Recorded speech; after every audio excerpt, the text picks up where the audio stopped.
Shorter and longer arm of a submetacentric are refer to as. तो देखो बच्चों, जो शॉर्ट आर्म होता है उसको हम पी आर्म बोलेंगे, लॉन्ग है उसको क्या बोलेंगे भैया, क्यू आर्म।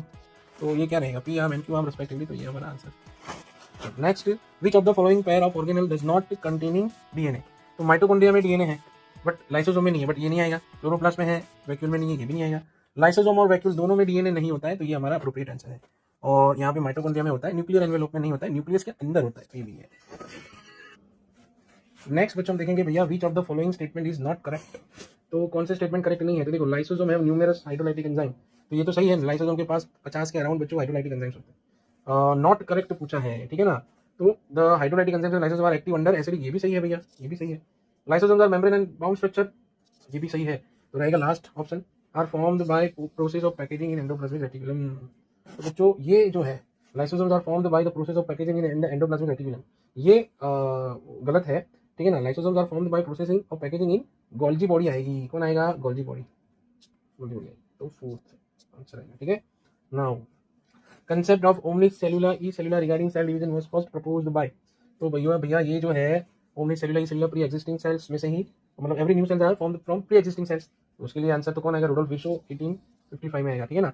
ये भी नहीं आएगा, स्वान नहीं आएगा, स्लेडन नहीं आएगा। देखो स्वान ने क्या बोला था, स्वान ने बोला था कि सेल वॉल यूनिक कैरेक्टरिस्टिक है, सेल थियरी दी थी 1839 में, स्लेडन ने 1838 में दी थी। और एरिस्टोटल जो है बच्चों फादर ऑफ बायोलॉजी है, या फिर फादर ऑफ जूलॉजी भी बोल दो।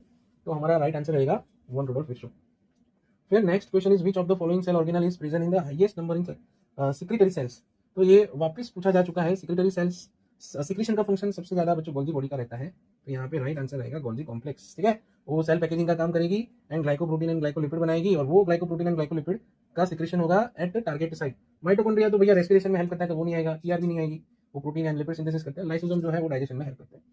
चलो नेक्स्ट क्वेश्चन जो है, नॉन मेम्ब्रेनस न्यूक्लियोप्लाज्मिक बुलाए बच्चों, मतलब यहाँ पे न्यूक्लिक एसिड एंड प्लाज्मिक दोनों का मिक्सचर है, ठीक है ना। इन न्यूक्लियस द, यहाँ पे याद रखना है बच्चों, प्लाज्मिक मतलब अपना ये साइटोप्लाज्म एंड न्यूक्लियो मतलब अपना न्यूक्लियस, ठीक है ना, ये दोनों का mixture. And the nucleus are the site of for active synthesis. मतलब ये क्या हो गया भैया, ये नॉन मेम्ब्रेनस है, तो ये सीधा बोल रहा है कि भाई ये जो स्ट्रक्चर है ये क्या है, न्यूक्लियोलस है, ठीक है ना। न्यूक्लियोलस है, और न्यूक्लियोलस बच्चों एक्टिव आरएनए सिंथेसिस की साइट है। ये हमारा थर्ड आंसर राइट आंसर है।